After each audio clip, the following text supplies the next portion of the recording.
Hi guys, I just lost the previous Q&A. I don't know what happened. Instagram just shut down on me, so I'm starting again.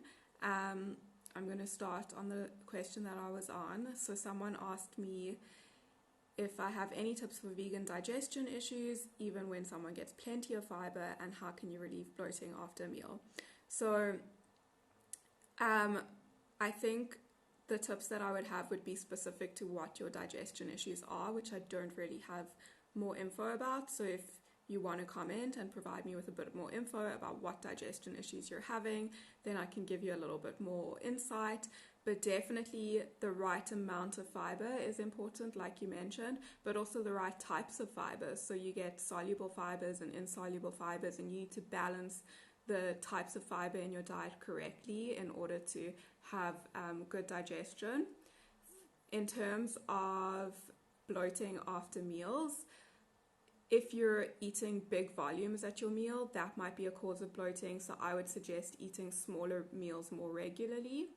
And I would also suggest avoiding gas-forming foods. So a lot of your cruciferous vegetables like cabbage and cauliflower and Brussels sprouts are known to cause bloating and gas, so you could try that.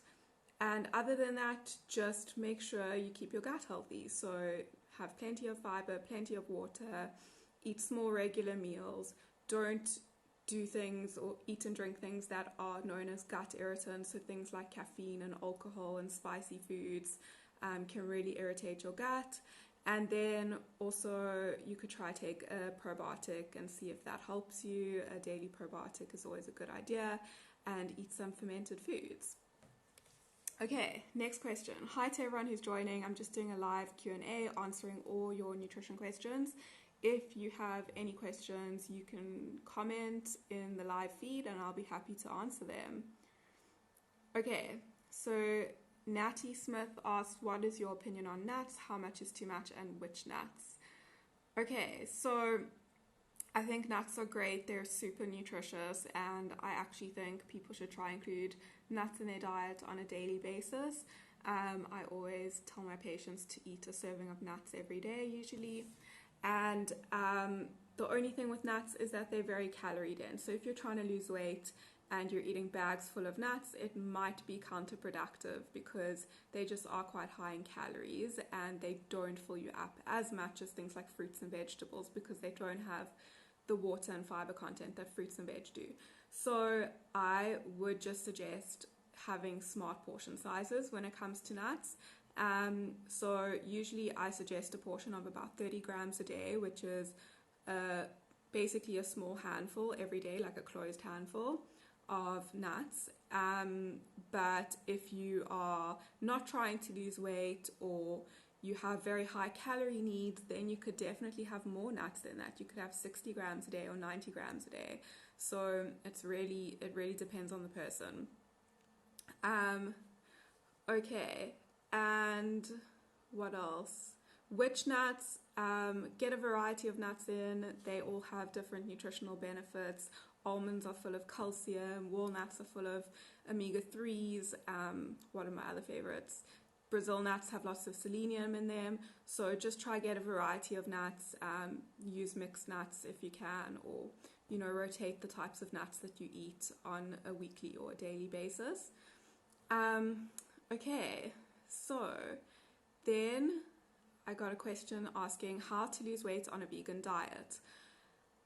Well, that's a very broad question, but basically I always suggest focusing on foods that fill you up a lot but don't fill you up with lots of calories. So by default you get to eat a lot of food but you don't overeat on calories, and then you naturally lose weight. So those sorts of foods are your fruits, your vegetables, and less so your legumes and your whole grains.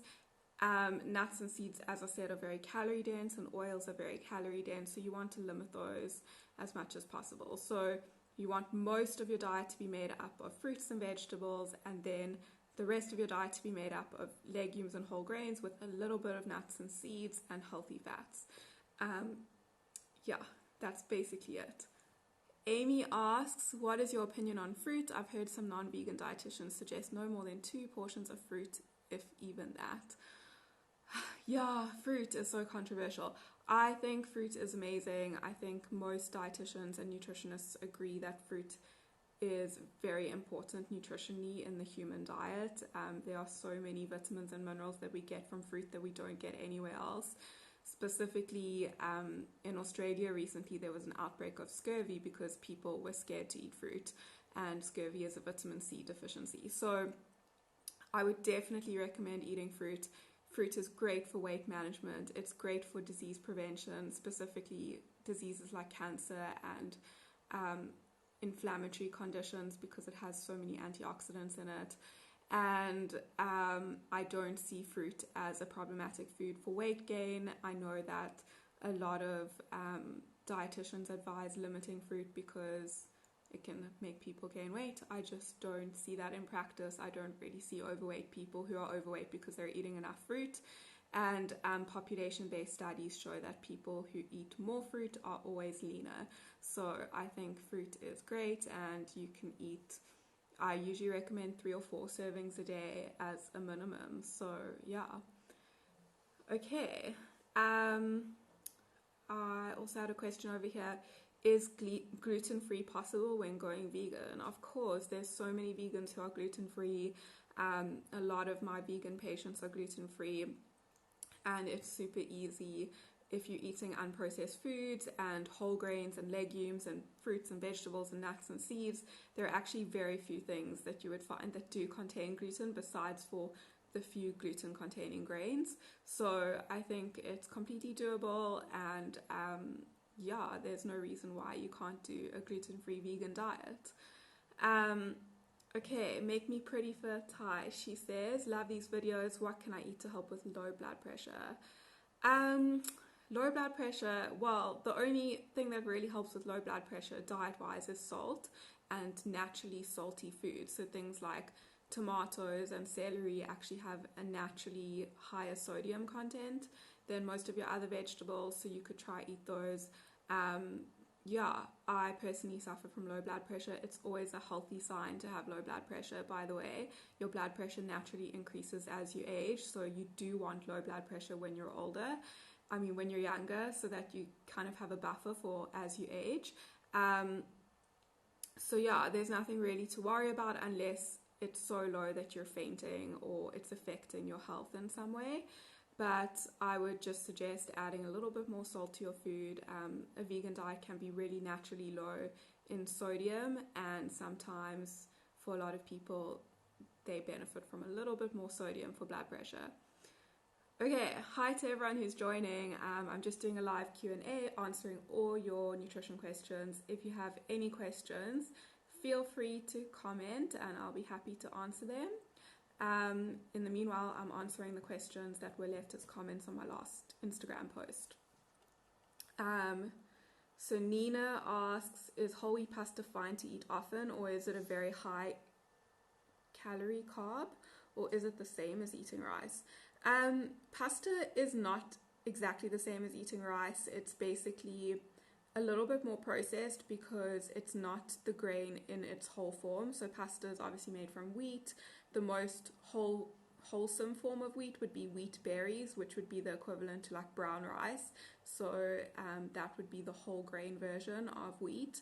But obviously to make pasta, even if it's whole wheat pasta, they do refine it to some extent, and you do lose some of the vitamins and the minerals in it, and you also lose some of the fiber, which is part of what makes you full. So in terms of nutrition, obviously the whole intact grains like brown rice or quinoa or buckwheat are always healthier than grain products, so products made from whole grains that have been ground up and milled into a flour. So yeah, and also your once these things get milled and they lose some of their fiber content, they also become less filling, so they do become more problematic for weight management. So yeah, it's not particularly higher in carbs or higher in calories than brown rice or quinoa or bulgur wheat or any of those whole grains, but it's less filling, so you might end up eating more and then consuming more calories. Hope that answers your question. Hi to everyone who's joining. I'm just doing a live Q&A answering all your nutrition questions. So if you have any nutrition questions, feel free to comment and I will be happy to answer them. Okay, so Melissa asks, how many grams of protein would you recommend per day for a male athlete that trains 6 days a week? Asking on behalf of my boyfriend. Okay, so a male athlete who trains 6 days a week, it would really depend on his goals, whether he's trying to, whether he's a strength-based athlete or an endurance-based athlete, whether he's trying to maintain his muscle mass or gain muscle mass. But you usually work out protein based on grams per kilogram, so it would also be based on his current weight. So if he's trying to gain muscle, I would recommend between 1.7 and 2.5 grams per kilogram of his current weight or his goal weight if he's overweight. If he's an endurance athlete, then he doesn't really need that much more protein than most of us. So he would probably need like 1.2 grams per kilogram. So it's really going to depend on what kind of athlete he is and what his goals are. Rizwana says, what foods do you suggest avoiding and eating to assist with managing PCOS? Okay, so for those who don't know, PCOS stands for polycystic ovarian syndrome, which is a syndrome where women get cysts on their ovaries and usually associated with weight gain and hormonal imbalances such as high testosterone levels and low estrogen levels, and sometimes a little bit of insulin resistance. So what foods I would suggest eating? There are no specific foods, but you do want to follow a generally healthy, balanced diet, and specifically because PCOS does cause imbalances in blood glucose levels, you want to make sure that you're balancing your blood glucose well with lots of whole foods and lots of unrefined carbohydrate foods. So you want to stay away from sugars and refined carbohydrate foods.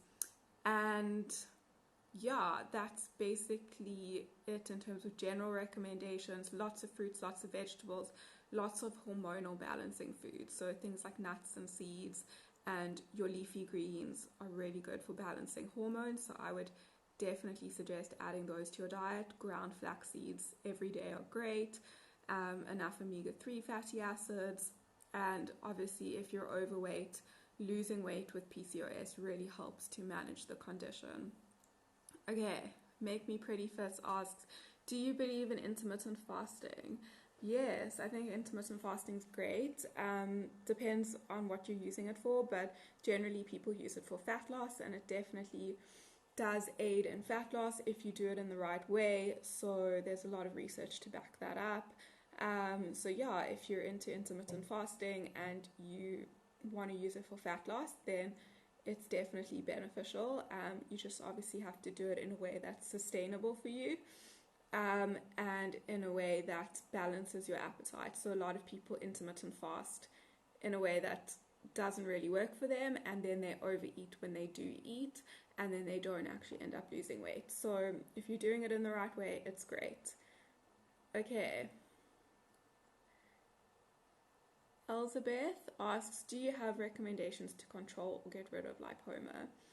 I don't believe lipoma is nutrition related, so unfortunately I don't have any recommendations for that. I don't think there are specifically any foods that would get rid of it. Yeah, I'm sorry, but that is usually a medical route that you have to take. Hi to everyone who's joining. I'm just doing a live Q&A answering all of your nutrition related questions. So if you have any questions, feel free to comment and ask me. I'm also going through the questions that were left on my last Instagram post.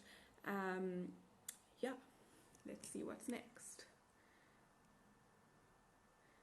Okay.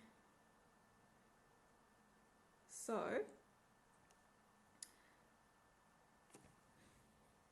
I've got a question here. I find it quite difficult to lose weight since I've gone vegan. I eat much more carbs than I did when I was a paleo meat eater, and I struggle with making that mind switch to carbs being okay and how to incorporate them and still lose weight. Okay, I spoke about this a little bit earlier in the Q&A, but for weight loss, you do want to focus on foods that are low in calorie density. So those are foods that are going to fill you up lots and make sure that you don't overeat, but are actually going to be low in calories so that you naturally lose weight. So you can eat as much as you want and naturally lose weight. And those are foods that are very high in fiber content and very high in water content. So that will be your fruits and your vegetables. Fruits and veg are number one for weight loss. And besides for fruits and veg, legumes are super high in fiber. They're great for weight loss. So eat your beans, your chickpeas, your lentils. And then in terms of carbs, I would stay away from refined carbs for weight loss. So stay away from like the breads, the pastas, the white rices, the pastries, biscuits, all that kind of stuff, and stick to your whole intact grains. So those are things like brown rice, quinoa, buckwheat, so grains in their whole form as they come out of the ground. And balance your plate correctly. So the focus of your plate should always be on the vegetables. So lots of greens, lots of veg, lots of salad, and not really on the starches. So you shouldn't be having plates full of like potatoes and rice and pasta, because then you might struggle with weight management because those foods are just denser in calories. Cool. Bretland asks, are the only ways to get B12 from injections, moringa, spirulina, nutritional yeast? Are there any others, and would it be sufficient considering I'm an athlete? The ways to get B12 are from supplements. So you can get supplements in the form of injections, you can get them in the form of tablets, you can get them in the form of patches that you put on your skin, of sprays that you spray in your mouth. Nutritional yeast does not have B12 in South Africa, so nutritional yeast doesn't naturally have B12. It depends how they grow the yeast, and in South Africa they do not grow it in B12. So I would not rely on nutritional yeast as a source of B12. Moringa and spirulina have what we call B12 analogs, which are molecules that look like B12, but they're not actually active B12 in the body. So they don't act like B12 in the body, and they don't do the job of B12. So I would not rely on those for B12 either. So therefore, the only forms of B12 would be from a supplement, as I mentioned before, or from eating foods that are fortified with B12. So in terms of plant-based foods in South Africa, our soy milks and almond milks are often fortified with B12. A lot of our breakfast cereals like Wheat Bix and All Bran are fortified with B12. A lot of, Marmite's fortified with B12. So a lot of those sorts of things have B12 in them. But I would, hi Nadia, I would definitely recommend taking a supplement, especially if you're an athlete, and it kind of covers you for everything, and you then know you're getting your B12 for sure. It's really hard to rely on fortified foods unless you're eating them every single day. Okay, so Nina asks, my boyfriend sometimes goes to bed at 1 a.m. if he eats a meal at 11 p.m. because he says it needs to digest properly. Is this true, or can you go to bed sooner after a late meal? Okay, so your food, pleasure, hi everyone. Okay, so your food does still digest when you're sleeping, so you don't have to stay awake in order for your food to digest properly, but a lot of people do find that they're uncomfortable if they go to bed with a stomach that's full. So maybe he's just not wanting to go to bed because he's kind of, doesn't sleep well when his stomach's full or something like that. So that's perfectly fine. But yeah, how quickly your meal digests really depends on what you've eaten. Your stomach usually is empty within 4 to 6 hours after a meal. If it's a liquid meal or a really light meal, your stomach could be empty within 2 hours. So yeah, but most people just base it on how they feel after a meal. So when they're feeling light again and they feel like the meal's gone down, then they feel like they can go to bed. I know a lot of people also feel like if they go to bed on a full stomach, they will store the food instead of like burning it, and they'll gain fat or gain weight. So maybe that's the reason that he's also avoiding going to bed. But that's definitely not true. You do want to eat most of your calories when you're active earlier on in the day and not have like heavy meals right before bed, because you won't be that active and you'll be less likely to burn them off. But you don't necessarily gain weight from eating late at night or eating close to bedtime. Okay, so hi to everyone who's joining. I'm just doing a live Q&A answering all of your nutrition questions. If you have any questions, feel free to comment and ask me. I'm actually finished going through all of the questions in the comment section on my last post, and I thought I would go through some of the questions that were left on the previous Q&A post that I didn't get to answer when I did the Q&A. So let's see those. Hi to everyone who's joining. You guys can comment with all your nutrition questions and I'll be happy to answer them. Okay, let's see what other questions I've got here.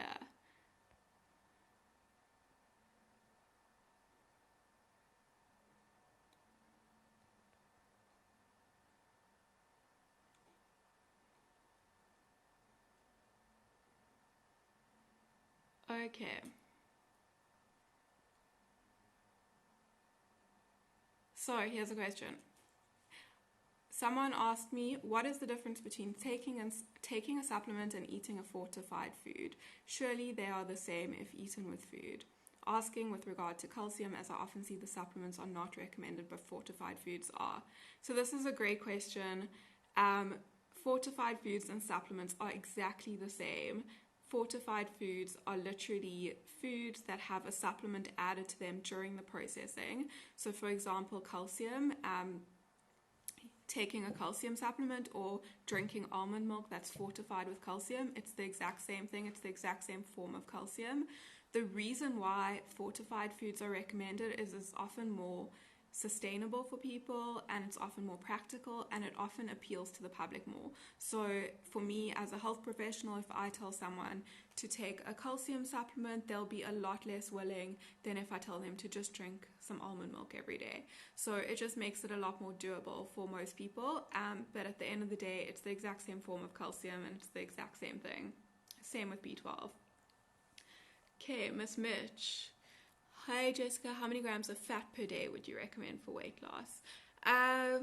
Wow, that really depends on your specific calorie needs for your weight, your current weight, your goal weight, your height, your age, all of those sorts of factors. But I usually don't recommend less than 30 grams of 30 grams of fat a day for women. So, because you do need some healthy fats in your diet to make sure that you have good hormonal function and good skin and hair and nail health.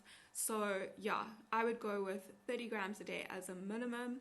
The maximum really depends on your calorie needs. There's no like upper limit to fat intake in terms of weight loss. It just has to be a certain percentage of your calories for the day. So it's usually about 20 to 25% of daily calories. That's how I work it out. Okay. So Unexpected Vegan asks, when should you take your omega tablets? With meals, after meals, mornings or evenings? You can take omega-3 tablets anytime. It really doesn't make a difference in terms of absorption. I prefer to take them in the evenings because they do have a bit of a fishy aftertaste, and I prefer to deal with that at night and go to bed afterwards. So some people complain, some of my patients complain that when they take their omega-3 tablets in the morning, they're kind of like burping fish oil. Even though it's not a fish oil based tablet, it's an algae oil based tablet, it still tastes like the sea. So they kind of have this fishy taste in their mouths in the morning, which kind of nauseates them a little bit, as you can imagine. So then if that is the case, I would advise to take it in the evening. Cool. Hi to everyone who's joining. I'm just doing a live Q&A answering all your nutrition questions. So if you have any questions, send them through. I think we have a couple minutes left and I really want to answer all your questions. So now's your last chance. I'm just looking through my comment section to see if I've left out any questions.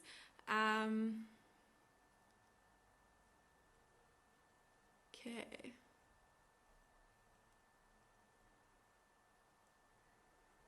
Okay, here we go. One last question. So Vegan Popsy asked, I'd love to know your thoughts on soy. Soy is super controversial, and I am a big supporter of soy. Soy has been proven to be very beneficial for health. It's super nutritious, especially for vegans. It's high in iron, it's high in omega-3s, it's high in protein. What else? A few other things. But it's really good for you, and it has great disease prevention properties. So it's full of phytochemicals, which are plant chemicals that are really good for preventing disease. And it has been shown to prevent cancers and heart disease and diabetes. So I am a big fan of soy. I know that there's a lot of fear mongering about soy out there on the internet. And I just want to reassure you guys that none of it is true.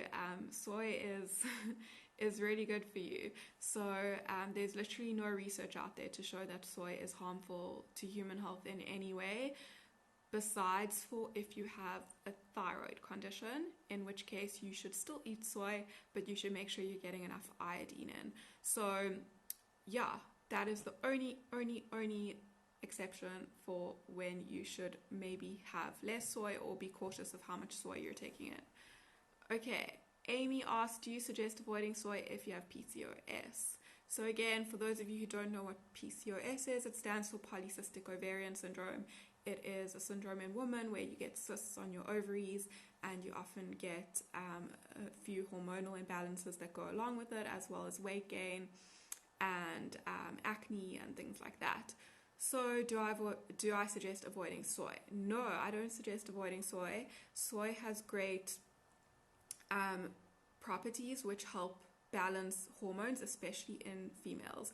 So soy has, wow, okay, getting a few questions now. So I'll get to you guys in a second. Let me answer about soy. So soy has phytoestrogens in it, which are plant molecules that look like estrogen but don't necessarily act like estrogen in the body. When it comes to PCOS, people with PCOS usually have low estrogen levels, and the phytoestrogens in soy can help to bind to some of your estrogen receptors and mimic some of the roles in soy, which can help, mimic some of the roles of your natural estrogen, which can help to minimize some of the PCOS symptoms. So there have been lots of studies done in women who are premenopausal and postmenopausal who have been given soy milk to drink, and it actually helped to manage their symptoms really well. So yeah, do the soy. Nina, which natural sweetener would you say is the best? Xylitol, maple syrup, agave. Okay, so maple syrup, agave, honey, all those sorts of sweeteners do still have a sugar content, and they are still relatively refined in terms of sugar content. I therefore would suggest limiting those as much as possible, especially if you're trying to manage your weight. So generally I recommend xylitol, although some people do find that xylitol has an effect on their stomach. It is a natural laxative, so if you have a lot of it, it will give you diarrhea and cramps. So if you're having xylitol, have it in small amounts, but otherwise erythritol is good and stevia is also good. I use a stevia and xylitol blend, and I also use erythritol. Erythritol is very similar to xylitol, except it's kind of healthier and it doesn't have any effects on your stomach. So if you can get hold of that, then it's great. Okay, Miss Mitch, since you just spoke about omega-3, are there any vegan foods rich in it? Which supplement do you recommend? Yes, there are a lot of plant-based foods that are high in ALA, which is an omega-3 fatty acid, and those are walnuts, chia seeds, flax seeds, hemp seeds, and I'm missing one. I'll let you know if it comes to me. But those are basically your omega-3 rich plant foods, and soy products. Yeah, so it's soy, chia seeds, flax seeds, hemp seeds, and walnuts. They all have lots of ALA in them, which is a type of omega-3, but they do not have DHA in them. Your body has the ability to take that ALA and make DHA. DHA is the long-chain fatty acid that you actually need of omega-3. So your body has the ability to take that ALA from plant foods and make it into DHA. I do sometimes recommend DHA supplements for vegans for a couple of reasons. So the supplement is also plant-based. It is an algae-based DHA. So they basically extract algae oil from the sea, which is exactly where fish get their omega-3s from. It's the exact same type of nutritional properties as fish oil, except it's directly from the source, and it doesn't have all the mercury and contaminants that fish oil has. So that's the supplement that I usually recommend. The one in South Africa is called Omega Pure. And yeah, I personally take that every day because I don't eat my chia and flax seeds every day because I'm just not that strict with getting it in daily. I'm not very consistent with it. So I just take the DHA every day.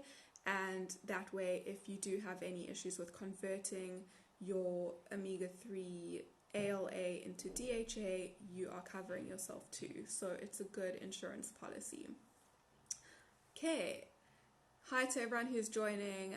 I'm just doing a live Q&A. I think I'm at the end of all my questions. So if you have any urgent questions, send them through right now and I'll be happy to answer them. Just comment over here with your questions, and I'm going to take a quick look through my comment section on my last Instagram post and see if I've answered everyone.